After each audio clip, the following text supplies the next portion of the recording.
ଆକାଶବାଣୀ।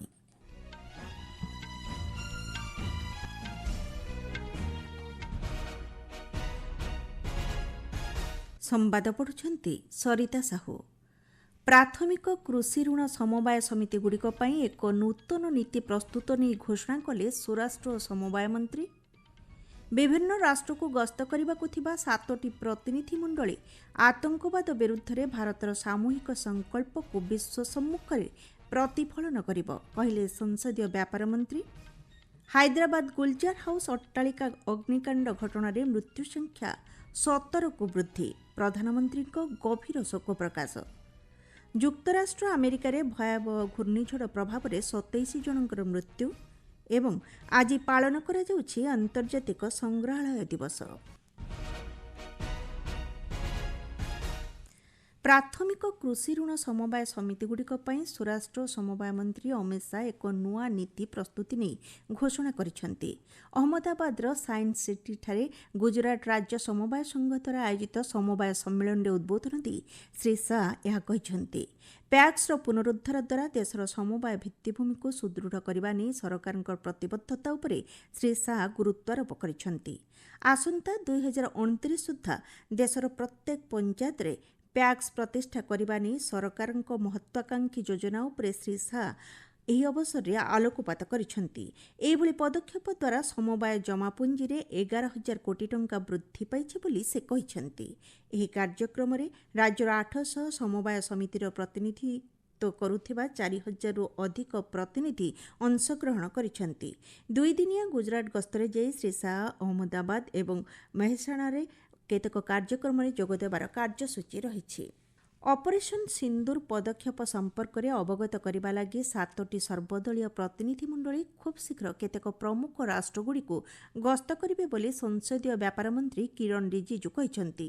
ସାମାଜିକ ଗଣମାଧ୍ୟମ ପୋଷ୍ଟରେ ଶ୍ରୀ ରିଜିଜୁ କହିଛନ୍ତି, ଆତଙ୍କବାଦ ବିରୋଧରେ ଭାରତର ସାମୂହିକ ସଂକଳ୍ପକୁ ଏହା ପ୍ରତିଫଳିତ କରୁଛି। ଏଥିସହ ପ୍ରତିନିଧି ମଣ୍ଡଳୀରେ ସଦସ୍ୟ ଥିବା ସାଂସଦ ଏବଂ ସଦସ୍ୟଙ୍କ ତାଲିକା ସେ ପ୍ରକାଶ କରିଛନ୍ତି।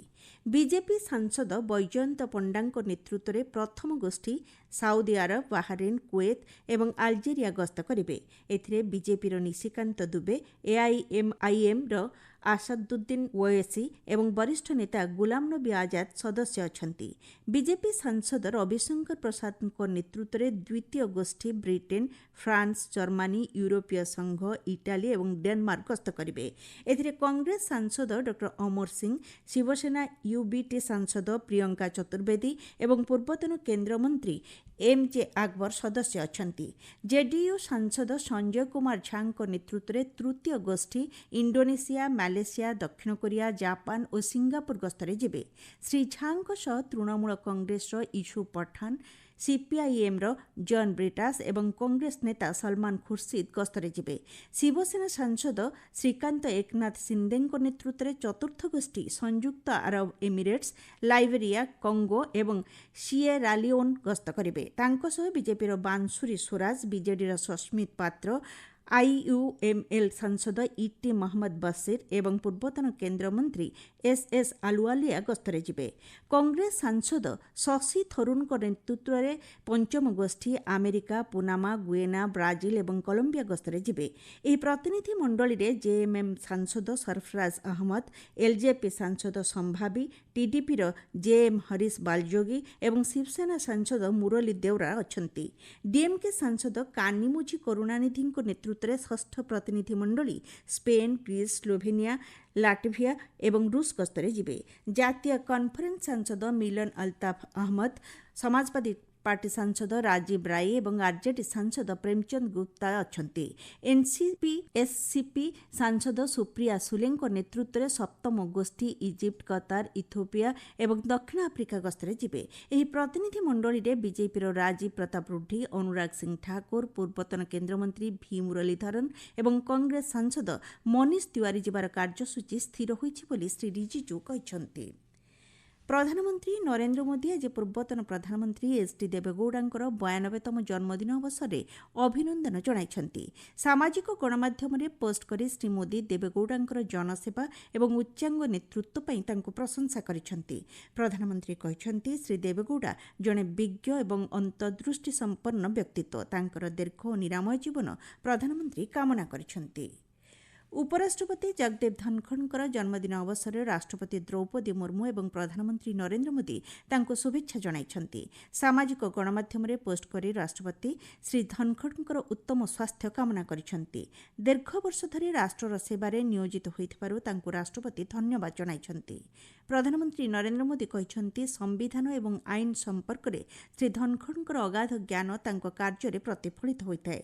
ରାଜ୍ୟସଭାର ଅଧ୍ୟକ୍ଷ ହିସାବରେ ଶ୍ରୀ ଧନଖଡ଼ଙ୍କର ଉଲ୍ଲେଖନୀୟ କାର୍ଯ୍ୟ ଯୋଗୁଁ ସେ ପ୍ରଶଂସାର ପାତ୍ର ହୋଇପାରିଛନ୍ତି। ପ୍ରଧାନମନ୍ତ୍ରୀ ତାଙ୍କର ସୁସ୍ଥ ଏବଂ ଦୀର୍ଘ ଜୀବନ କାମନା କରିଛନ୍ତି। ଆପଣମାନେ ସମ୍ବାଦ ଶୁଣୁଛନ୍ତି ଆକାଶବାଣୀରୁ। ହାଇଦ୍ରାବାଦର ଚାର୍ମିନାର ନିକଟବର୍ତ୍ତୀ ଗୁଲଜାର ହାଉସ୍ ଅଟ୍ଟାଳିକାରେ ଆଜି ସକାଳେ ଅଗ୍ନିକାଣ୍ଡ ଘଟିବା ଫଳରେ ମୃତକଙ୍କ ସଂଖ୍ୟା 17କୁ ବୃଦ୍ଧି ପାଇଛି। ଏଥିରେ 8 ଜଣ ଶିଶୁ ଏବଂ 6 ଜଣ ମହିଳା ଥିବା ଜଣାପଡ଼ିଛି। ଏହି ଘଟଣାରେ ଅନେକ ଲୋକ ଆହତ ହୋଇଛନ୍ତି। ଆହତମାନଙ୍କୁ ନିକଟବର୍ତ୍ତୀ ବିଭିନ୍ନ ଡାକ୍ତରଖାନାରେ ଭର୍ତ୍ତି କରାଯାଇଛି। ସେମାନଙ୍କର ଅବସ୍ଥା ଗୁରୁତର ଥିବା ଜଣାପଡ଼ିଛି। ଖବର ପାଇ ଅଗ୍ନିଶମ ବାହିନୀ ଘଟଣାସ୍ଥଳରେ ପହଞ୍ଚି ନିଆଁକୁ ଆୟତ୍ତ କରିବା ସହ 17 ଜଣଙ୍କୁ ଉଦ୍ଧାର କରିଥିବା ଜଣାପଡ଼ିଛି। ମୃତ୍ୟୁ ସଂଖ୍ୟା ବଢ଼ିବାର ଆଶଙ୍କା କରାଯାଉଛି। ଅଗ୍ନିକାଣ୍ଡର କାରଣ ବର୍ତ୍ତମାନ ସୁଦ୍ଧା ଜଣାପଡ଼ିନାହିଁ। କେନ୍ଦ୍ର କୋଇଲା ଓ ଖଣି ମନ୍ତ୍ରୀ ଜି କିଶନ ରେଡ୍ଡୀ ଘଟଣାସ୍ଥଳ ପରିଦର୍ଶନ କରିବା ସହ ଆହତଙ୍କୁ ସମସ୍ତ ଚିକିତ୍ସା ସେବା ଯୋଗାଇ ଦେବା ପାଇଁ ନିର୍ଦ୍ଦେଶ ଦେଇଛନ୍ତି। शॉर्ट सर्किट के कारण जो एक्सीडेंट हुआ है, बहुत लोग इसमें देहांत हुआ और कुछ घायल भी है। ऐसे इंसिडेंट होना बहुत दुखी बात है। मुख्यमंत्री रेवंत रेड्डी आहतमानଙ୍କର ଚିକିତ୍ସା ନିମନ୍ତେ ବିଭାଗୀୟ ଅଧିକାରୀମାନଙ୍କୁ ନିର୍ଦ୍ଦେଶ ଦେଇଛନ୍ତି। ପ୍ରଧାନମନ୍ତ୍ରୀ ନରେନ୍ଦ୍ର ମୋଦି ଏହି ଦୁର୍ଘଟଣା ପାଇଁ ଗଭୀର ଦୁଃଖ ପ୍ରକାଶ କରିଛନ୍ତି। ମୃତକଙ୍କ ନିକଟ ସମ୍ପର୍କୀୟଙ୍କ ଲାଗି 2 ଲକ୍ଷ ଟଙ୍କା ଲେଖାଏଁ ଏବଂ ଆହତଙ୍କ ପାଇଁ 50,000 ଟଙ୍କା ଲେଖାଏଁ ଅନୁକମ୍ପାମୂଳକ ସହାୟତା ରାଶି ଘୋଷଣା କରିଛନ୍ତି। ମହାରାଷ୍ଟ୍ର ମୁଖ୍ୟମନ୍ତ୍ରୀ ଦେବେନ୍ଦ୍ର ଫଡନାବିସ୍ କହିଛନ୍ତି ଅପରେସନ ସିନ୍ଦୁର ମାଧ୍ୟମରେ ସମଗ୍ର ବିଶ୍ୱ ଭାରତର ସାମରିକ ଶକ୍ତି ଏବଂ ମେକ୍ ଇନ୍ ଇଣ୍ଡିଆ ପଦକ୍ଷେପର ସଫଳତାକୁ ଦେଖିପାରିଛି।